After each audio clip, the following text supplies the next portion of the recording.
Paparan dari negeri di bawah Bayu, Suruhanjaya Koperasi Malaysia terus memperluaskan perkhidmatannya ke seluruh negara. Perinciannya terus bersama Suaran Shah. Silakan Suaran. Baik, terima kasih Zahira. Kita mulakan dengan perkembangan banjir di Paitan. Dua pusat pemindahan sementara PPS dibuka di daerah Paitan pagi tadi bagi menempatkan penduduk terjejas banjir. Setakat pukul 4 petang, seramai 42 penduduk melibatkan 20 ketua isi rumah ditempatkan di dua PPS berkenaan. Menurut Sekretariat Jawatan Kuasa Pengurusan Bencana Negeri JPBN Sabah, 41 penduduk ditempatkan di PPS Rumah Pengerusi JPKK Kampung Kokos, manakala seorang penduduk di PPS SMK Pamol.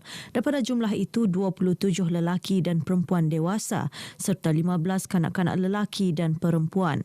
Sementara itu, di Tawau dalam kejadian kebakaran di Taman Victoria Jumaat lalu, PPS Dewan Serbaguna Kompleks Sukan Tawau masih dibuka menempatkan 47 penduduk. Suruhanjaya Koperasi Malaysia SKM terus komited memperkasa serta memperluas perkhidmatannya kepada rakyat di seluruh negara. Ini termasuk penambahan cawangan institusi keuangan di bawah seliaan SKM yang menyediakan kemudahan untuk menyumbang kepada pembangunan rakyat.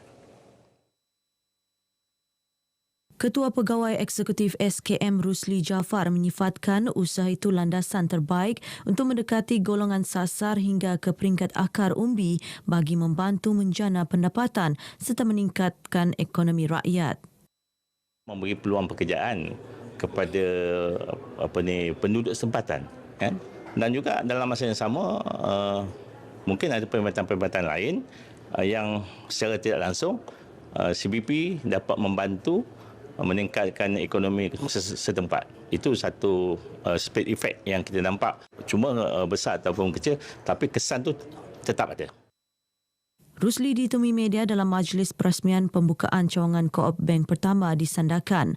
Sementara itu, pengerusi Co-op Bank pertama, Datuk Baharom MB yakin usaha kerajaan membangunkan rakyat melalui SKM dapat direalisasikan.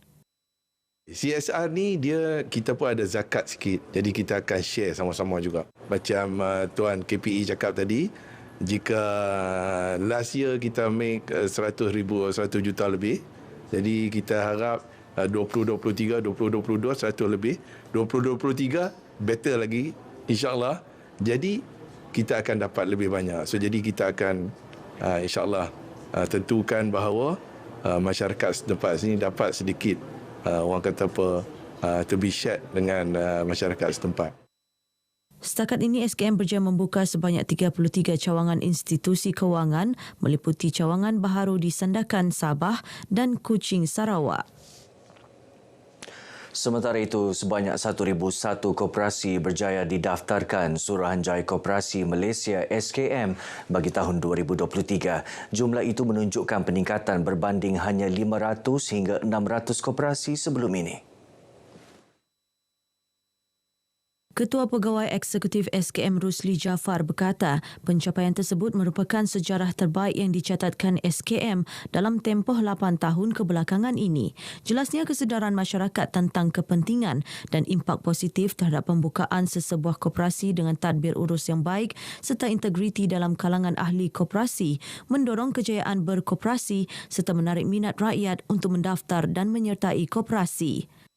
Kita amat pentingkan dari segi tadbir urus, kawalan dalaman dan juga integriti lah ya dalam mana-mana koperasi. Sebab itu adalah tuntutan yang paling penting. Kalau tak kita buat apa pun sekalipun, tapi kalau tanpa ada integriti, tunggulah lambat laun koperasi itu akan menghadapi masalah. Rusli ditemui media dalam lawatan kerja ke daerah Sandakan. Ketika ini, sebanyak 15,809 koperasi di seluruh negara. Jabatan Perangkaan Malaysia DOSEM Negeri Sabah terus memperhebat program mendaftar dan mengemaskini sistem pangkalan data utama padu di negeri ini. Ia termasuk membuka kaunter di kawasan luar bandar khususnya kepada penduduk luar bandar. Tinjauan kru berita RTM mendapati penduduk di Kampung Suang Kina, Kota Belud tidak melepaskan peluang untuk mendapatkan pemahaman mengenai sistem padu selain mengemaskini data peribadi dengan bantuan pegawai yang bertugas. Mereka yang ditemui menyambut baik inisiatif pihak DOSEM turun padang ke kawasan luar bandar yang ternyata memudahkan mereka untuk mendapatkan penerangan lanjut secara bersemuka. Belum ini saya pun hanya dengar di media, di kaca TV. Jadi sekarang pun saya pun sudah tahu apa itu sebenarnya padu dan insyaAllah saya akan mana-mana masyarakat yang belum lagi mengenali arti apa itu padu akan saya jelaskan. Sangat baiklah untuk penduduk di sinilah terutamanya sebab selain daripada memberikan informasi, itu juga memudahkan penduduk di kampung sini untuk terus register lah.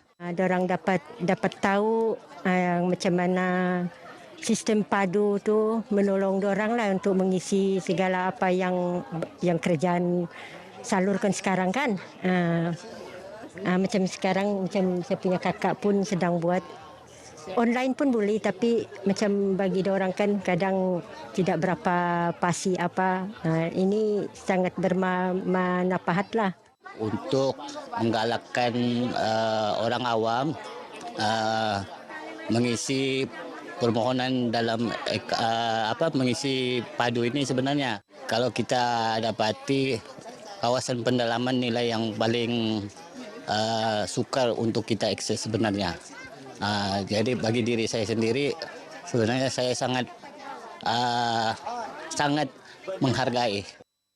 Mereka ditemui RTM sempena program mini Karnival Kampungku Sejahtera, anjuran Persatuan Rakan Setia Prihatin Sabah dengan kerjasama Jawatan Kuasa Surau Suang Kina. Dalam program ini, penduduk turut berpeluang mendengar taklimat berkaitan sistem padu yang disampaikan pengarah DOSEM Muhammad Amri Idris. Baik, sekian paparan dari Sabah untuk petang ini. Saya Suaran Shah, dari sungai hingga ke segara, Palestin pasti merdeka. Kembali bersama Zahira, silakan. Baik, terima kasih Suaran.